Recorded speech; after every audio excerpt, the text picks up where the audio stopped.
Bonjour et bienvenue dans cette vidéo de présentation qui va répondre à la question que vous vous posez, qu'est-ce que la yoga thérapie? Nous allons voir dans cette vidéo la définition de la yoga thérapie.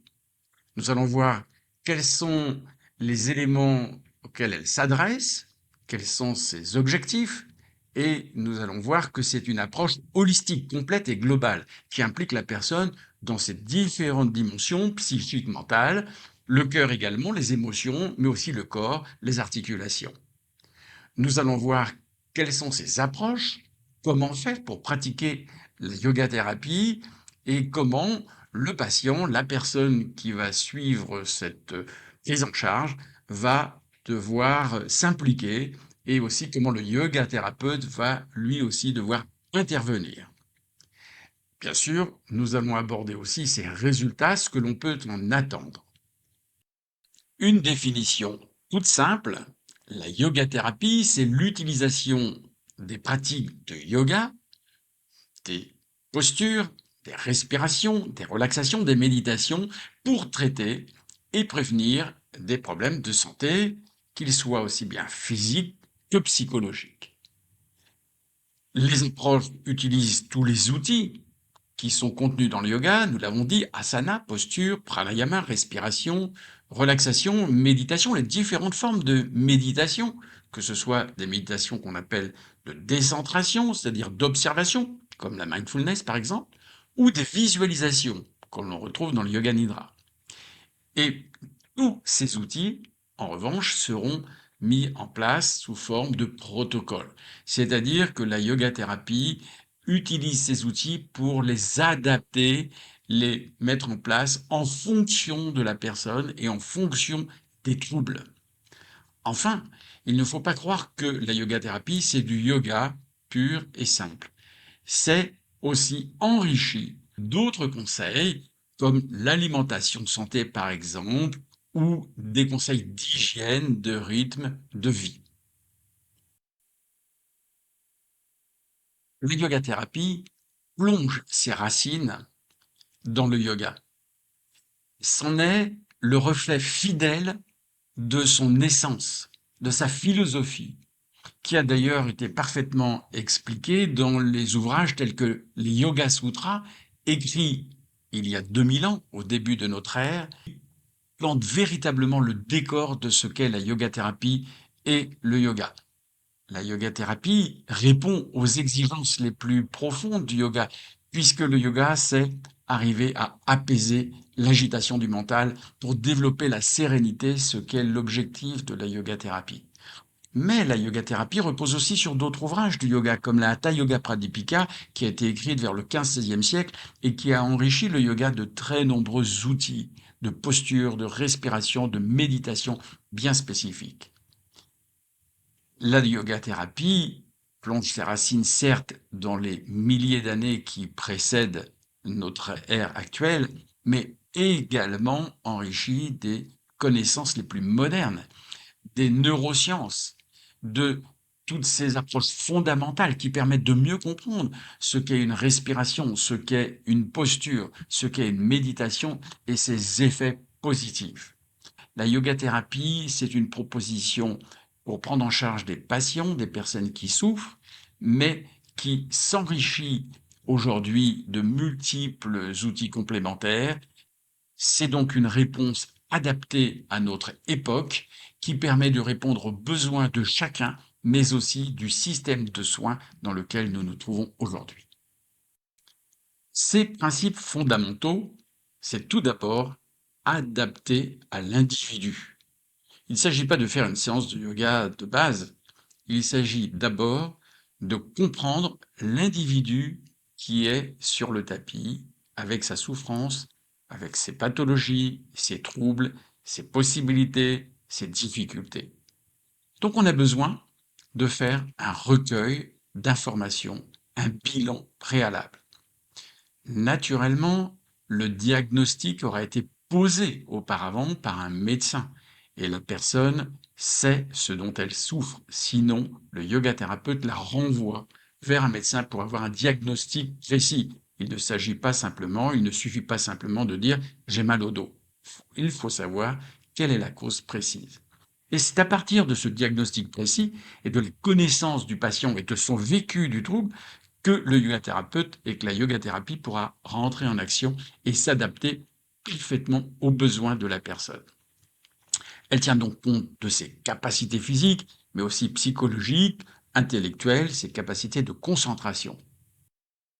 Cette yoga thérapie peut s'appliquer à des personnes en individuel, vous l'avez compris, mais parfois aussi à des petits groupes. Mais dans ces cas-là, il va falloir ajuster aussi la pratique et faire en sorte que ces groupes soient homogènes. Souvent des groupes maximum de 5-6 personnes, que ce soit par exemple dans le suivi ou l'accompagnement d'une personne atteinte d'un cancer en traitement, ou que ce soit pour des personnes qui souffrent du dos, ou encore des personnes qui souffrent de troubles métaboliques et de diabète par exemple. Ce seront des petits groupes avec des outils qui seront communs à tous les participants et aussi avec des échanges qui permettront de comprendre ce qui se passe précisément pour chacun d'entre eux pour pouvoir adapter également la séance. Premier principe, donc, l'individu, la personne est une personne unique. Elle est différente de toutes les autres et nous ne pouvons pas l'aborder comme un numéro, mais comme un être à part entière et nous devons la comprendre. Deuxième principe maintenant, c'est que cette personne, elle est composée de multiples facettes, de multiples dimensions qui sont en interaction. Nous ne pouvons pas considérer d'un côté le corps et de l'autre côté le mental et l'esprit. Il y a des liens qui tissent les différentes parties de notre individu. Nous sommes indivisés, comme le dit le mot individu. Nous allons donc appréhender ces différentes facettes et nous allons comprendre quelle est l'émotion qui sous-tend ou qui accompagne le trouble dont la personne souffre, voire même qui peut en être responsable, car pour chaque trouble, il existe un noyau émotionnel qui vient le renforcer ou au contraire l'atténuer. Nous comprendrons donc ce qui se passe dans le cœur de l'individu, de la personne, à travers les différentes émotions qui peuvent être la colère, la peur, qui peuvent être la tristesse, qui peuvent être la stupeur, le dégoût, mais aussi la joie. Nous serons là pour pouvoir remplacer ces différentes émotions qui souvent sont des émotions pénibles, douloureuses et qui aggravent les problèmes, pour pouvoir les remplacer par plus de sérénité et de joie profonde. Car n'oubliez pas, une émotion, ce n'est pas dans la tête que ça se passe, mais ça s'exprime dans le corps et c'est en cela que ça vient influencer tous les autres troubles et voire même parfois déclencher les troubles. Troisième principe, la yoga thérapie, que ce soit en prévention, que ce soit à des fins thérapeutiques, voire même de guérison ou d'accompagnement, demande à la personne de s'engager. Il y a des propositions concrètes qui font qu'elle va devoir pratiquer, qu'elle va devoir s'exercer. Et cela correspond à une exigence importante de notre système de soins aujourd'hui qui demande justement de limiter les propositions médicamenteuses, de favoriser les soins non médicamenteux. Et cela correspond exactement aux exigences que chacun demande aujourd'hui. Il y aura plus d'humanité, la personne va devenir actrice de sa vie, elle n'est pas simplement ballottée et soumise aux différentes techniques et technologies qui doivent faire partie de ce système de soins, mais qui ne doivent pas être exclusives. La yoga thérapie permet de redonner la dimension humaine à chaque patient pour être pris dans sa globalité et avoir une proposition adaptée en fonction de sa différence qui la distingue des autres personnes. Nous venons de voir les grands principes de la yoga thérapie, mais maintenant quels sont ses bénéfices? Qu'est-ce que l'on a constaté depuis des siècles et des milliers d'années pour que aujourd'hui il y ait cet engouement pour la yoga thérapie, c'est-à-dire qui prend en charge des personnes qui souffrent? Eh bien, tout simplement, c'est parce que cette pratique posturale respiratoire, méditative de relaxation, mais aussi cette capacité d'introspection, apporte des bénéfices santé importants. Tout d'abord, le plus évident, c'est sur le plan ostéo-articulaire. Nous avons une amélioration de la souplesse, de la capacité à comprendre notre corps, cette proprioception, mais aussi de l'équilibre, de la tonicité et renforcer la vitalité dans nos muscles. À côté de cette dimension qui est la plus évidente, il y a aussi des améliorations sur le plan respiratoire, une amélioration de la capacité vitale, de l'amplitude respiratoire. et un ralentissement de sa fréquence respiratoire, mais aussi des bénéfices sur le système cardiovasculaire, aussi bien les vaisseaux qui vont avoir une meilleure compliance, une meilleure élasticité, et donc qui vont permettre au cœur de battre plus calmement, régulièrement. Nous avons aussi un impact important et qui n'est pas négligeable du tout, c'est sur la sphère digestive, et vous connaissez tous aujourd'hui l'importance du microbiote. Une bonne digestion, c'est souvent justement limiter les portes d'entrée des maladies. Naturellement, un impact considérable sur le système nerveux, que ce soit le système nerveux autonome, le système nerveux végétatif qui régule l'ensemble des autres organes, avec en particulier une efficacité sur le parasympathique qui vont renforcer cette tonicité, mais aussi sur le système nerveux de relation, améliorant la coordination, améliorant également la capacité de concentration, etc. Enfin, ne pas oublier l'impact sur le système immunitaire, grâce à l'ensemble des autres impacts d'ailleurs, ce qui fait qu'il va y avoir une diminution de l'inflammation et un effet globalement antalgique. Donc pour toutes ces raisons, la yoga thérapie est efficace sur un grand nombre de pathologies et évidemment en prévention. Alors, compte tenu de tous ces effets physiologiques du yoga et de la yoga thérapie sur le corps et sur le psychisme, nous ne serons pas surpris de voir que la liste est longue des troubles qui peuvent être pris en charge. Tout d'abord, les troubles respiratoires, qu'ils soient allergiques comme l'asthme ou qu'ils soient infectieux comme la bronchite chronique, mais aussi les troubles cardiovasculaires, la pression artérielle trop élevée, les troubles du rythme, mais aussi l'insuffisance cardiaque, où nous pourrons adapter les exercices. Les troubles digestifs, avec les reflux, le ralentissement du transit, les troubles gynécologiques, les troubles obstétriques également. Nous pourrons accompagner pour limiter ces troubles, surtout à un moment donné où les médicaments sont encore plus déconseillés que d'habitude.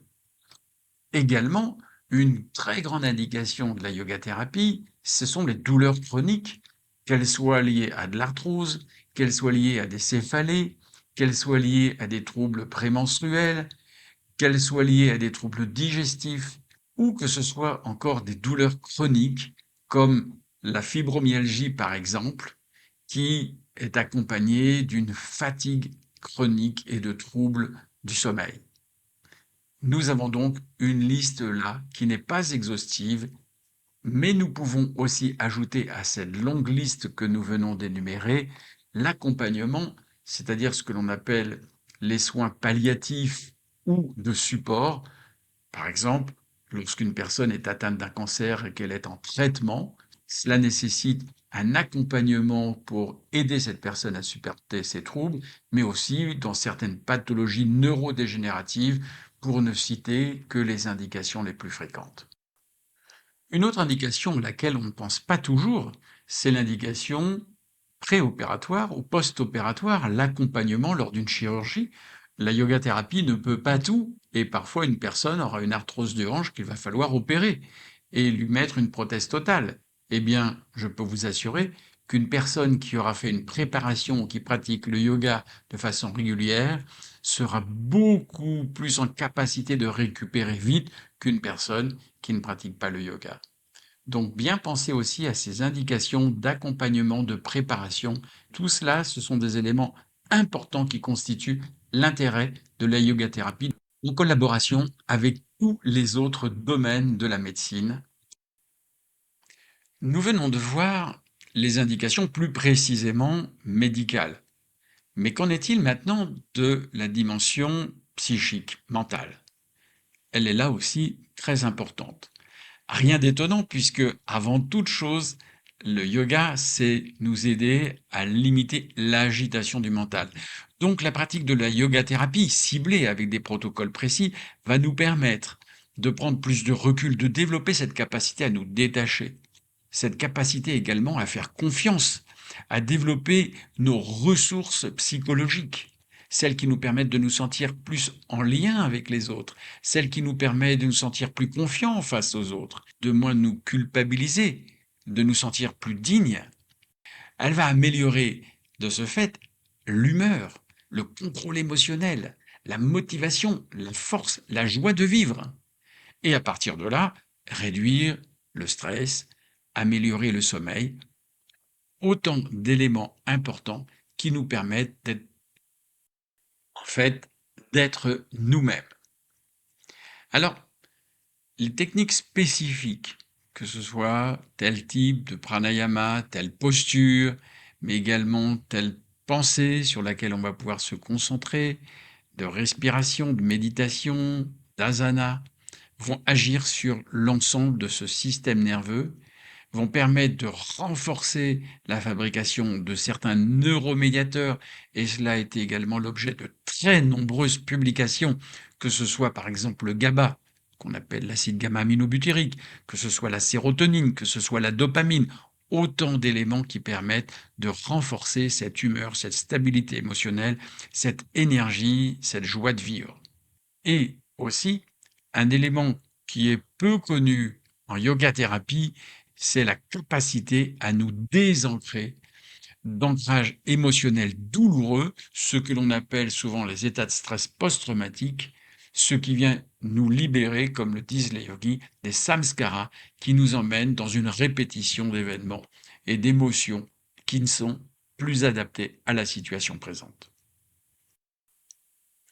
À partir de là, il est facile d'en déduire toutes les indications dans le domaine de la psychopathologie, c'est-à-dire tous les troubles émotionnels, les colériques, mais aussi l'anxiété avec toutes les dimensions anxieuses, que ce soit l'anxiété de performance, que ce soit les phobies, que ce soit les chocs post-traumatiques, l'état de stress post-traumatique, mais que ce soit également l'anxiété généralisée.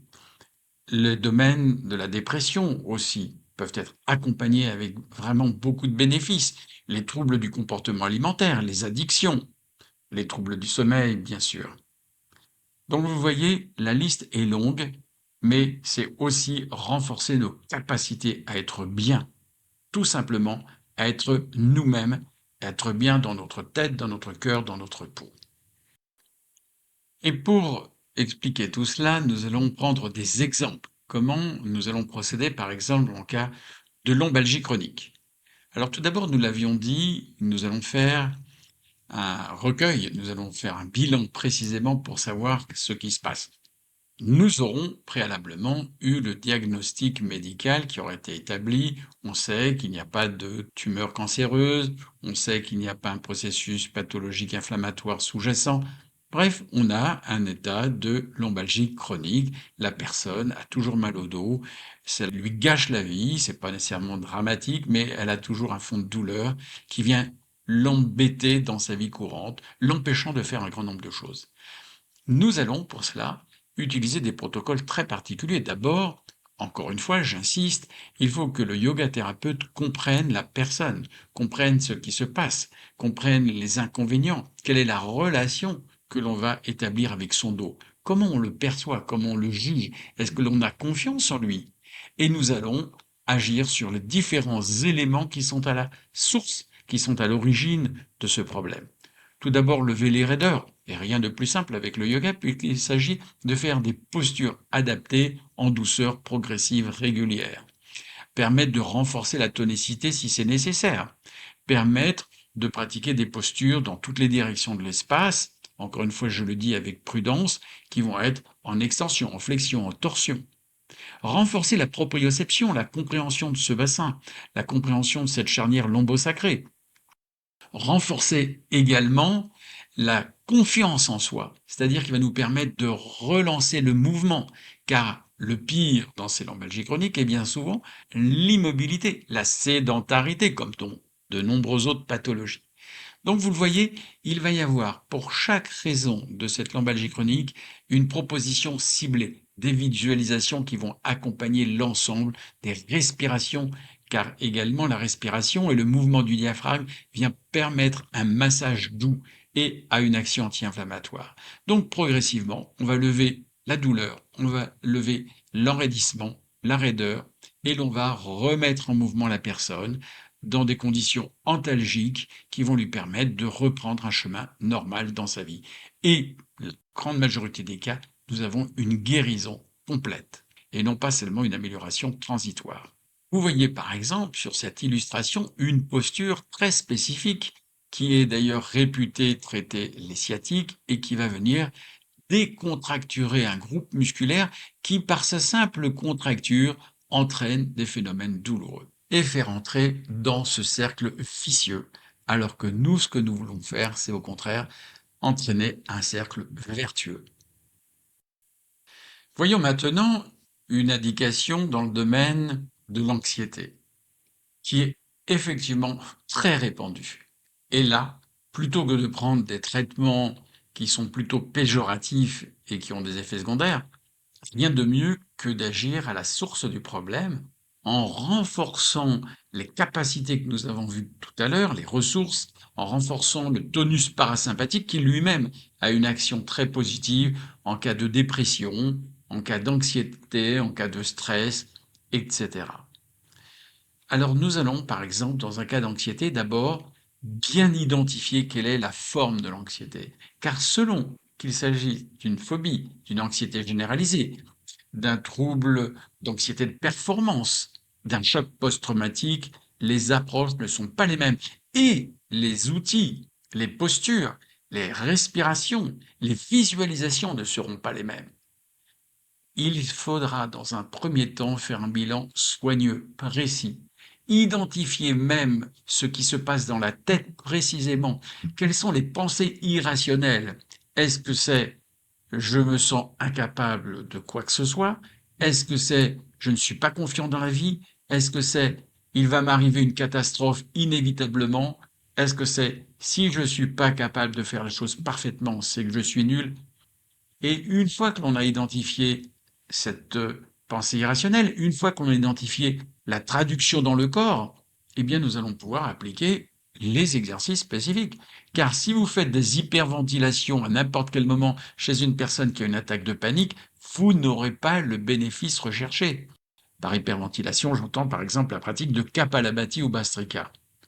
Si vous faites des respirations lentes et régulières, il y aura des indications précises. Et si enfin vous avez un choc post-traumatique, le protocole est parfaitement précis et doit être suivi à la lettre, permettre ce désancrage et pour faire en sorte que la personne se retrouve elle-même avec toutes ses capacités et ressources pour vivre sa vie tout simplement.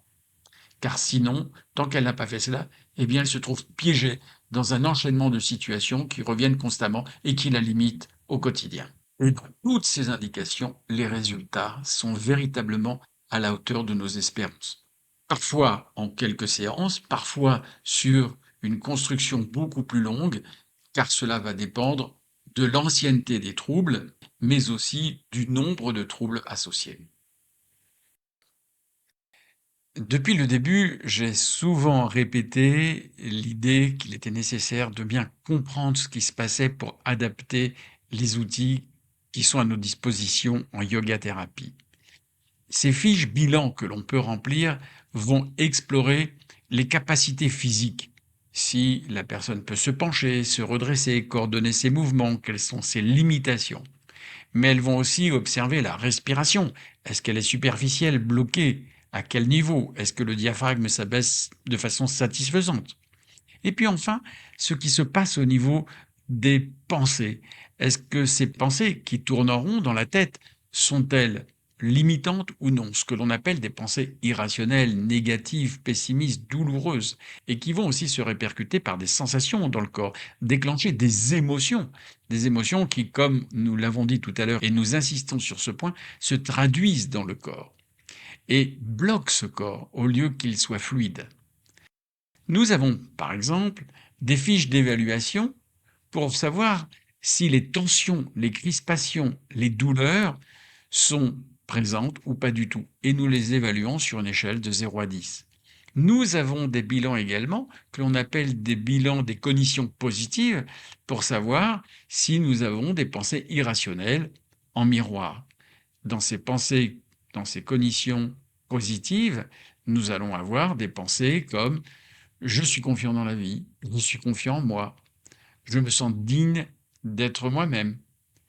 Et ces évaluations se feront sur une échelle de 1 à 7 et non pas 0 à 10.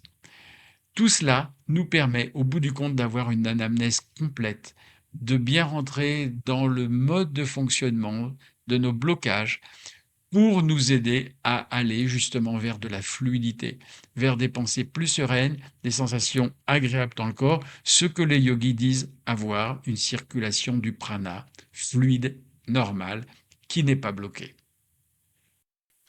On l'a déjà dit et répété depuis le début de cette vidéo, je ne vais pas m'étendre sur ce point, mais vous l'avez compris, c'est à partir des différents éléments que l'on a recueillis et de ce que le patient va nous dire tout au long de la séance et des séances de suivi que l'on va adapter les différents outils et protocoles pour permettre à la personne de se libérer de ses blocages, de ses tensions.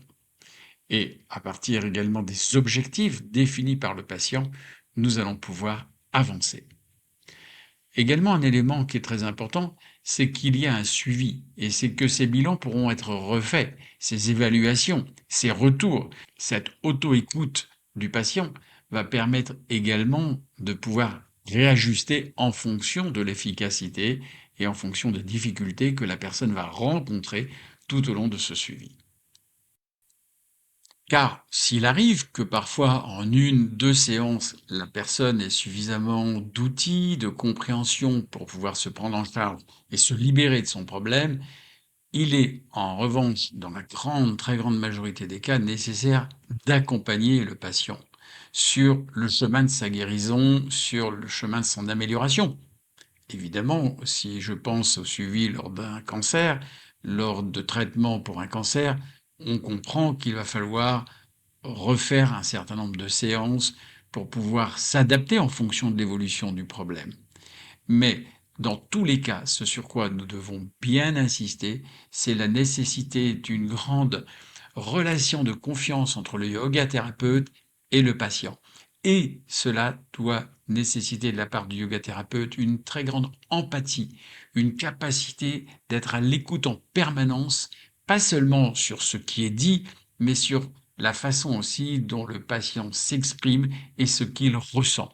En fait, nous demandons des qualités humaines du yoga thérapeute pour accompagner un patient qui souffre et la capacité à le prendre en charge dans sa globalité comme individu avec toutes ses particularités qui le composent et qui le distinguent des autres.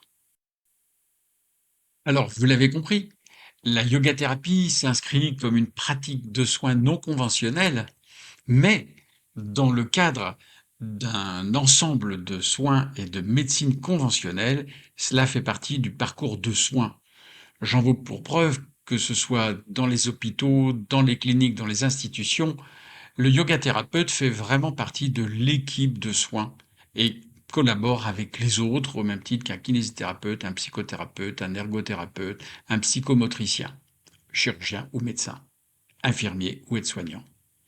Mais bien sûr, la yoga thérapie, de la même façon, en libéral, dans la vie courante, en ville, va aussi s'intégrer avec le parcours de soins et donc répond à un diagnostic médical qui aurait été préétabli et après, encore une fois j'insiste, avec une capacité à proposer des soins naturels qui vont permettre à la personne de développer ses ressources de santé et dans une prise en charge globale en prenant en compte toutes les dimensions de son être.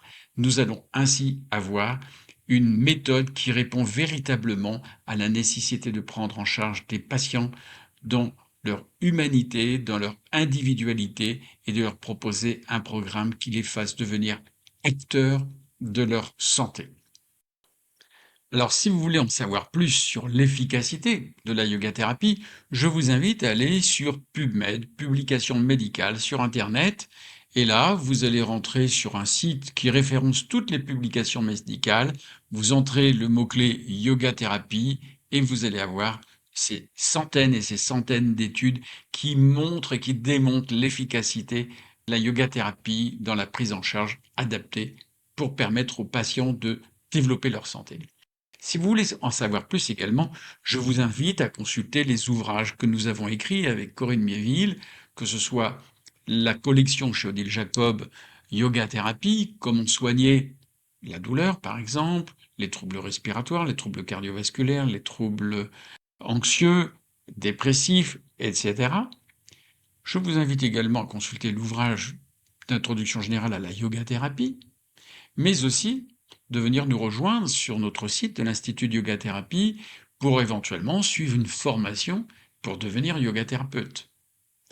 Vous aurez évidemment dans cette formation l'apprentissage de ce que nous disions tout à l'heure, c'est-à-dire des qualités qu'il faut développer pour être un yoga thérapeute, mais vous constaterez aussi qu'il ne s'agit pas d'un ensemble de recettes pour pouvoir ajuster, appuyer sur un bouton en fonction des troubles, mais bien d'une démarche de compréhension dans la finesse, dans la subtilité, pour aller véritablement au fond des choses, à la racine des choses.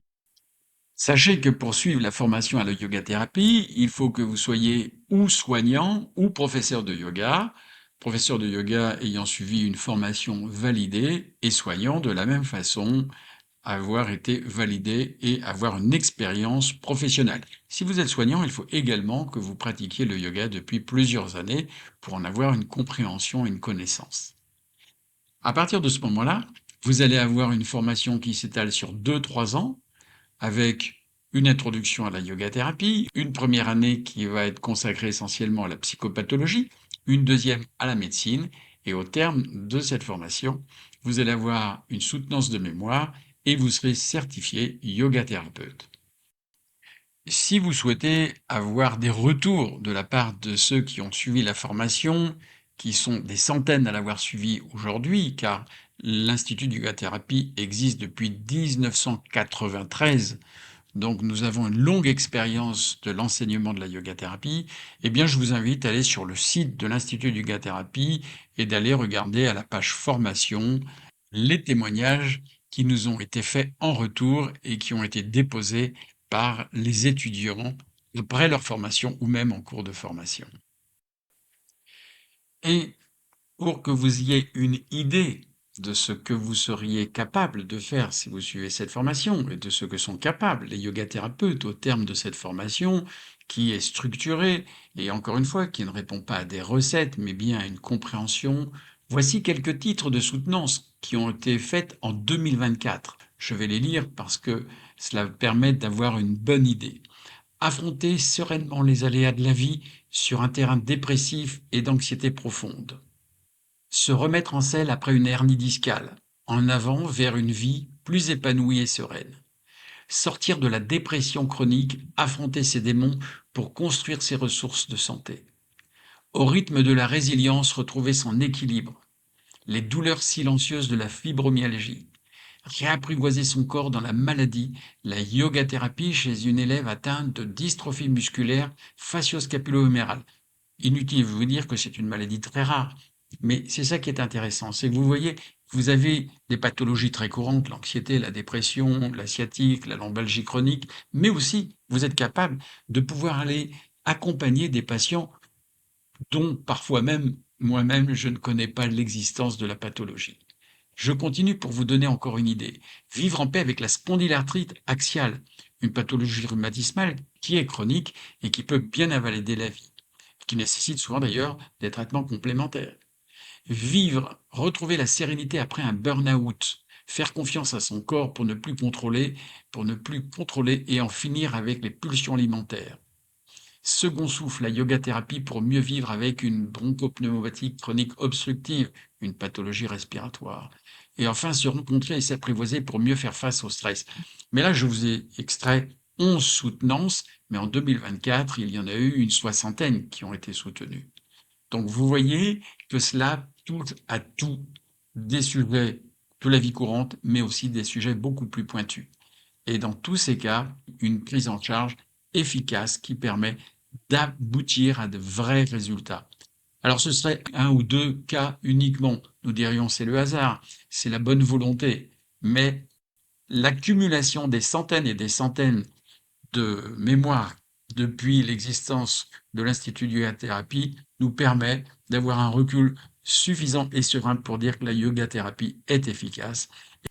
Et au terme de ces 2-3 années de formation, vous deviendrez de bons yoga thérapeutes capables de prendre en charge n'importe quel patient dans n'importe quelle situation pour l'aider à aller mieux, pour l'aider à développer ses ressources santé. Si vous allez sur le site de l'Institut de Yoga Thérapie, vous y trouverez des ressources à la page ressources, des outils, des méditations, des relaxations, des visualisations, des postures, des étirements, des respirations que vous pourrez pratiquer sous forme d'audio ou sous forme de vidéo. Vous trouverez également les détails de la formation pour devenir yoga thérapeute.